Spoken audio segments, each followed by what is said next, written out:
Yo en quinto, ya los de mi equipo se van al Guecho en sexto y el Guecho no cogía chicas. Entonces pues me quedaba sin equipo. Y me llamó la hermana de Nerea un día que conoce a mis aitas y me dijo, van a crear una escuela tal, y como sabía que jugaba fútbol, pues me dijo para venir. Y en sexto empecé aquí, el primer año que surgió la escuela. Es la primera escuela femenina que se hizo en Vizcaya.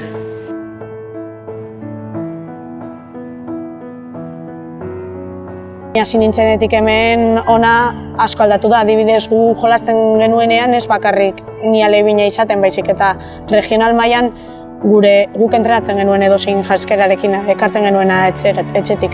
Eta gaur egun adibidez denok eraman behar dugu janzkera berdina, txikitatik nagusietaraino.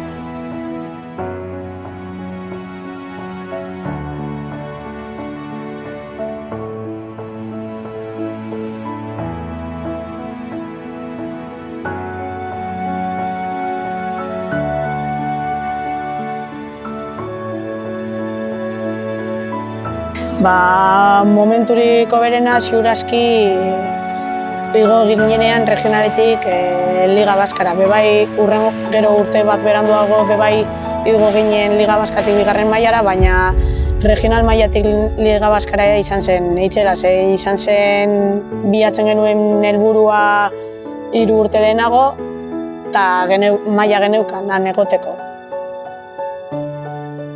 Yo creo que igual hay otros equipos que tienen más calidad técnicamente, tácticamente, pero llevamos tantos años jugando juntas.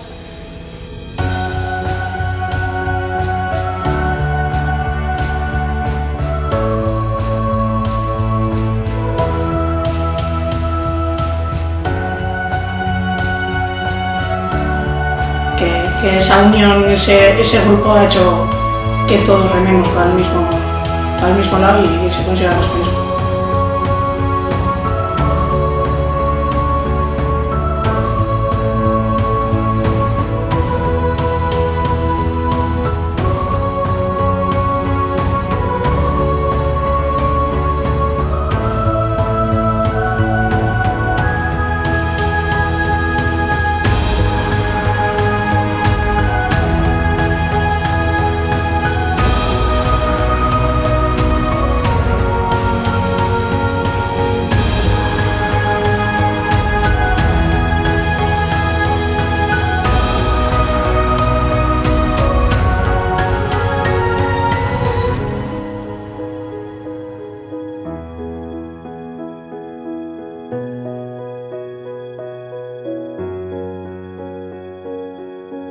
Asko gustatzen zait ni disfrutatu duan bezala beste neskak disfrutatzen ikustea, erakustea dakidana eta ni dakidana baino gehiago beraiek lortzea.